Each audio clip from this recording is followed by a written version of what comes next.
Donc le CHU d'Amiens, il y a bien sûr différents secteurs de pédiatrie.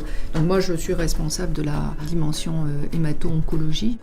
J'ai très tôt dans mes études été impliquée dans cette prise en charge de la douleur. C'est que quand je vais commencer, il n'y a pratiquement pas de moyen de soulager la douleur des enfants.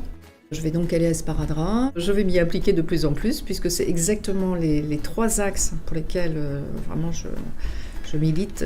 C'est qu'on informe les enfants, qu'on prenne en charge la douleur, puis qu'on favorise la présence des proches. Ça fait 25 ans que l'association existe. C'est tous les jours où il y a des ponctions lombaires, des myélogrammes, et c'est les gestes qui sont très très invasifs. C'est un des objectifs prioritaires, que les enfants soient bien informés et que de ce fait-là, s'ils sont bien informés, ils n'auront pas peur. Et s'ils n'auront pas peur, ils auront moins mal. Ça va se décliner au niveau des actions de Sparadrap.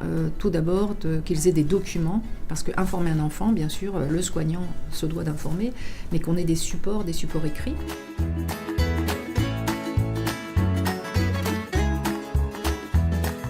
C'est aussi un site internet qui va permettre aux enfants d'accéder à ce qui est spécifique pour eux. Ils ont un dico de la santé. Si un enfant arrive même en urgence, j'ai envie de dire même pour une prise de sang, on peut lui dire écoute, va sur le site, regarde un peu comment ça va se dérouler. Comment tu vas? Bien. Bien? Tes jambes elles font pas mal? Tu vas me dire, hop, si tu vois bien la plaquette. Tu la vois? Quand on regarde tout ça, on est où? À Madagascar. Il fait chaud ou il fait froid à Madagascar? À Sparadrap, il y a plusieurs formations. Entre autres, il y a l'hypnoanalgésie.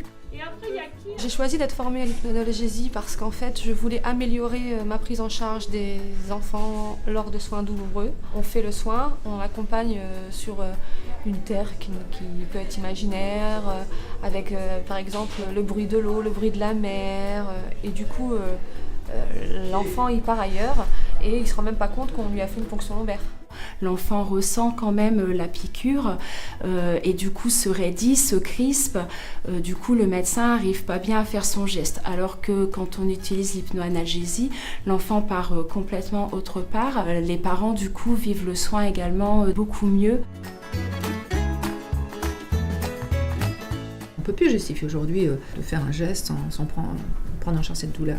Puis d'expliquer à l'enfant ce qu'on va lui faire, comment on pourrait le distraire, surtout pour les premiers gestes. On va prendre le temps d'avoir des documents, de leur expliquer, tu vois, on va te poser, par exemple, je pense à la sonde gastrique. C'est un geste, beaucoup vous diront, mais ça fait pas mal une sonde gastrique, passer une sonde gastrique, mais c'est très désagréable quand même. La première fois qu'on m'a fait une ponction de moelle osseuse, ça m'a fait peur parce que je savais pas ce que c'était. Et après, on nous pique et ça va. Les médecins, ils nous expliquent bien ce qu'ils vont faire. Du coup, j'ai confiance en eux parce que je sais ce qu'ils vont me faire. À chaque fois, ils m'expliquent bien ce qu'ils vont me faire. Et du coup, ça va. Quand on arrive, tout ça, tout le monde explique bien, ils renseignent bien, ils ne vous mentent pas, ils sont bien là à vous expliquer qu'est-ce qui va se passer, pourquoi, ils font le nécessaire pour tout. Ces 20 dernières années, c'est une véritable révolution. Le résultat, l'enfant, même s'il peut dire je l'ai quand même senti, voilà, dans son vécu, ce qu'il en restera, ça sera peu de choses. Si après des gestes doivent se répéter, l'enfant n'appréhendera pas.